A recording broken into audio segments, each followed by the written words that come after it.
네, 세계 곳곳에 톡톡 튀는 소식들을 전해드리는 지구촌 톡톡입니다. 2024 파리올림픽이 한국 시간으로 12일 폐막식을 끝으로 17일간의 열전을 마무리합니다. 파리 현지는 올림픽 공식 기념품을 사기 위한 사람들로 북새통을 이루고 있다고 하는데요. 어떤 제품들이 있는지 화면으로 만나보시죠. 프랑스 샹젤리제 거리에 있는 파리올림픽 공식 스토어입니다. 이번 올림픽 마스코트 프리주부터 로고가 새겨진 티셔츠와 가방 등 각종 기념품이 다양해서 쇼핑객들로 항상 북적이고 있습니다. En femme, ce serait le t-shirt blanc avec le petit logo des Jeux Olympiques.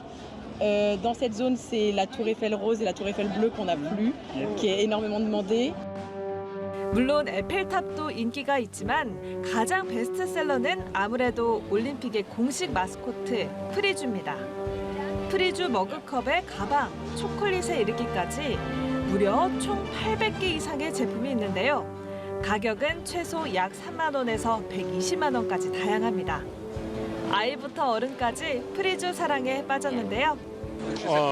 Je pense que c'est très mignon pour moi. Bien sûr, c'est le moment spécial pour tout le monde. Donc voilà, j'aime ça. J'aime beaucoup.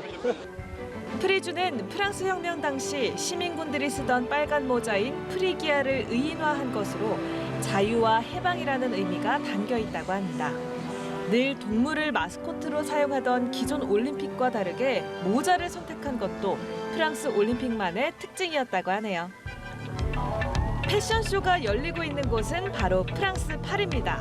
그런데 모델들의 워킹이 조금은 어색해 보이죠? 약 20명의 전 현직 올림픽 여자 선수들이 이번 패션쇼의 주인공들인데요. I'm 6 months pregnant and it's a girl and I also have a 2-year-old girl as well, and so being able to be part of the show and show them that 이번 패션쇼는 성평등 올림픽을 기념하기 위해 열렸습니다. 100년 전에 열린 1924 파리올림픽 당시 여성의 비율은 4.4%였지만 2024 파리올림픽은 전체 출전 선수의 남녀 성비가 50대 50으로 같아졌습니다. 현재 남녀 성비만 따지고 보면 환영할 만한 일이지만 아직도 넘어야 할 산이 많다고 하는데요. I never ever want to hear an athlete say, I left my sport because I couldn't afford it. And we find that most of those athletes are female. 여성의 신체와 남성 염색체를 가진 2명의 여성 선수가 출전해 일부 논란은 있었지만 이 문제는 앞으로 풀어가야 할 숙제로 남은 것 같습니다. 지금까지 올림픽 이모저모였습니다. 네, 세계 도시의 거리나 건물, 벽에 그림을 남기는 얼굴 없는 화가로 유명한 뱅크시의 새 작품들이 런던 곳곳에서 포착됐습니다. 이번엔 또 어떤 그림을 선보였는지 지구촌 현장 포착에서 만나보시죠. 영국 남서부 리치몬드에 있는 한 건물 외벽에 염소 한 마리가 위태롭게 서 있는 그림이 보입니다. 마치 낭떠러지로 굴러떨어지는 듯한 돌도 그려졌고요. 이 상황을 지켜보고 있다는 듯 염소 근처에는 CCTV도 보입니다. 이 작품은 거리 예술가로 유명한 뱅크시가 약 5개월 만에 공개한 작품이라서 사람들의 높은 관심을 받았습니다. 뱅크시의 새로운 작품들은 최근 들어 런던 곳곳에서 연이어 포착되고 있습니다. 6일엔 코끼리, 7일엔 원숭이, 8일엔 건물 옥상 위성 안테나에 늑대 그림을 남기는 등 동물을 주제로 한 그림을 남기고 본인의 소셜 네트워크 계정에 인증했습니다. 그런데 안테나에 그린 작품은 공개된 지 몇 시간 만에 도난당하는 일도 발생했는데요. 그의 인기를 반영하는 것 같죠? 중국 구이저이성 구이양에 위치한 첸닝산 공원 동물원입니다. 원숭이 한 마리의 행동 하나하나를 놓치지 않기 위해서 사람들이 몰려들었는데요. 사람들을 향해 팬 서비스를 선보이는데 입을 삐쭉 내밀고 몇 초간 정지해 있다가 손가락을 이용해 다음 포즈를 취하는 모습이 꼭 프로모델 같죠? 豚尾猴是一种非常聪明的猴子，平常它用抬眉、眯眼、撅嘴等方式去表达它们的情感。 원숭이의 이런 행동은 일부 관광객의 행동을 따라한 것으로 추정된다고 합니다. 이 원숭이의 이름은 페이로 구이양 지방 방언으로 장난꾸러기, 활기찬이라는 뜻이라는데 이름이 너무 잘 맞는 것 같죠? 영국 런던을 가로지르는 템스강입니다. 그런데 바다에서 볼 수 있는 돌고래가 헤엄치는 장면이 목격됐습니다. 북해 바닷물과 만나는 동부 템스강에서 돌고래가 목격되는 건 흔한 일이지만 이처럼 런던 서부에서 돌고래가 발견되는 건 드문 일입니다. It's potentially swam up the river, maybe gotten lost, and doesn't have the energy to swim back where it needs to go. 전문가들은 이 돌고래를 참 돌고래로 추정했습니다. 이 돌고래가 바다에서 멀리 떨어진 런던 서부에서 발견된 건 위험한 신호일 수 있다고 지적했습니다. 지금까지 지구촌 순간포착이었습니다. 네, 네덜란드 암스테르담은 세계적인 운하의 도시로 유명하죠. 유람선뿐만 아니라 수륙 양용 자동차도 운하를 다닐 수 있다고 하는데요. 어떤 모습인지 지구촌 이모저모에서 살펴보시죠. 네덜란드 암스테르담의 운하. 형형색색의 클래식한 자동차들이 물속으로 들어갑니다. 수륙 양용 자동차 퍼레이드가 열렸는데요.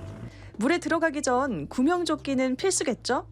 It's very interesting when with the car we go into water. A lot of people are watching. It's very strange for the first time, so it's very emotional. 이번 퍼레이드는 1987년부터 시작해 올해는 암스테르담 운하에서의 마지막 행사였습니다. 내년부터 대기질 개선을 위해서 배기가스가 없는 선박과 차량만 암스테르담 운하를 다닐 수 있게 법이 개정됐다고 하는데요. 그래서 평소보다 더 많은 참가자들이 모였습니다. Yeah, it's a pity. And of course, everybody has to think about the environment, and we understand it. But it's a pity that we cannot just make these cars electrical. That is probably not going to work. So we're going to enjoy the last time.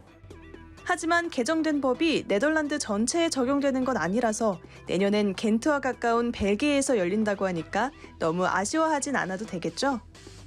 잔디밭에서 요가 자세를 하고 있는 사람들 사이에서 강아지들이 자유롭게 돌아다닙니다. 사람 등을 이리저리 옮겨 다니기도 하는데요. 강아지와 주인이 함께하는 일명 강아지 요가입니다. When you bring the puppies in, you bring the outdoors in, then of course you're welcoming the sense of play and the sense of ease and lightness into it.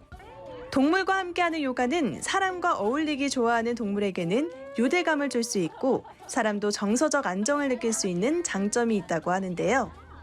I would say unlike regular workout classes where you have to work super hard, this is nice because you can kind of calm down, take it slow and pet cute little dogs and just feel happy. 한편 일각에서는 이런 방식의 요가 수업이 동물학대라는 비판도 제기되고 있습니다. 요가센터에서 제공하는 어린 강아지들이 강제로 잠을 못 자고 물도 제대로 못 마시는 경우가 있어서 네덜란드와 이탈리아 정부에서는 이 요가 수업을 금지하고 있다고 하네요. 지금까지 지구촌 이모저모였습니다. 지난 4월 한국을 떠나 중국에 정착한 자이언트 판다 푸바오의 근황이 담긴 영상이 오랜만에 공개돼 눈길을 끌고 있습니다. 영상 화면으로 보시죠. 8일 중국 판다 보호연구센터에 따르면 이 센터는 최근 공식 웨이보 계정에 푸바오가 엎드려 누운 채 잠을 자는 모습의 영상을 공개했습니다. 자장가를 배경음악으로 한 이 영상은 얼핏 정지된 화면처럼 보이지만 자세히 들여다보면 푸바오가 잠든 채 양쪽 귀를 살짝살짝 움직이는 모습을 볼 수 있습니다. 센터 측은 영상 속에 미동하는 귀란 자막도 넣었는데요. 곤히 잠든 모습의 푸바오는 입을 실룩이는 모습이 보이기도 했습니다. 겉보기에는 꽃처럼 보이지만 만지기만 해도 인간의 DNA를 변형시킬 수 있을 정도로 위험한 식물이 뉴욕에서 확산하고 있어 당국이 주의를 당부했다고 뉴욕 포스트가 보도했습니다. 보도에 따르면 자이언트 호그위드로 불리는 식물은 먹거나 만지면 심각한 화상과 물집, 발진, 구토 증상 등을 유발합니다. 극단적인 경우에도 3도 이상의 화상과 실명이 초래되며 해당 증상은 몇 개월 또는 몇 년 동안 지속되기도 합니다. 특히 호그위드 수액의 독소가 피부세포 안으로 들어가면 햇빛과 반응해 피부세포의 DNA 분자를 파괴할 수 있습니다. 최근 뉴욕주 당국은 호그위드가 뉴욕에 멀리 퍼져 있는 만큼 주의 권고문을 발표했습니다. 어린 시절 추억의 장난감 폴리포켓하우스 탄생 35주년을 맞아 마텔사와 숙박 공유업체 에어비앤비가 손잡고 실물 크기의 폴리포켓하우스를 제작해 투숙 예약을 받는다고 밝혔습니다. 외신들은 다음 달 폴리의 고향인 매사추세츠주 리틀턴에서 폴리포켓 콤팩트 슬립 오버가 문을 연다고 보도했습니다. 투숙객들은 약 12m 높이의 조개 껍데기 모양인 이 집에 머무는 동안 팔찌 만들기, 헤어 및 네일 액세서리가 있는 폴리 화장대 등을 즐길 수 있습니다. 예약은 8월 21일부터 8월 28일까지 진행되며 한 번에 4명의 게스트가 입장할 수 있고 4인 기준으로 하나로 약 48만 원이라고 밝혔습니다. 이탈리아의 명품 브랜드 돌체앤가바나가 반려견을 위한 고가의 향수를 출시했습니다. 영국 일간 더타임즈는 돌체앤가바나가 발망과 파코라반의 향수를 만든 적이 있는 파리의 거장 보향사가 개발한 반려견용 향수 페페를 100ml 한 병당 99유로, 하나로 약 14만 7천 원에 출시했다고 보도했습니다. 대형 패션 브랜드 업체 가운데 반려견 향수 시장에 진출한 것은 돌체앤가바나가 처음입니다. 페페에 들어있는 향수 성분인 일랑일랑은 동남아시아가 원산지인 열대나무 카난가 오도라타에서 유래한 방향류로 샤넬 넘버5에도 함유되어 있다고 돌체앤가바나는 덧붙였습니다. 그러나 한 수의사는 일랑일랑꽃과 백단유의 혼합인 페페가 반려견들을 짜증나게 할 것이라면서 돈 낭비일 뿐이라는 비판적인 견해를 보였습니다.